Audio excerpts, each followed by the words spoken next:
Okay, so seterusnya dia ada menjalankan bisnes printing lah, printing and design.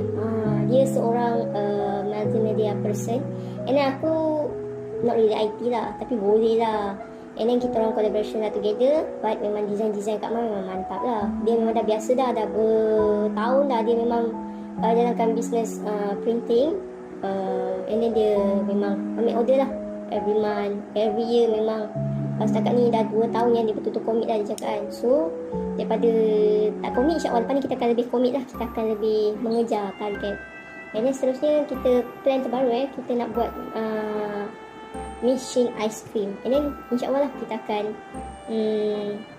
cari satu mesin ice cream untuk kita kembangkan lagi bisnes Afyun. So ada 4 perkara lah. Asalnya asal Malaysia lah, tapi disebabkan Kak Amal ni hajat dia besar, and then insyaAllah dia baru je buat permohonan dana.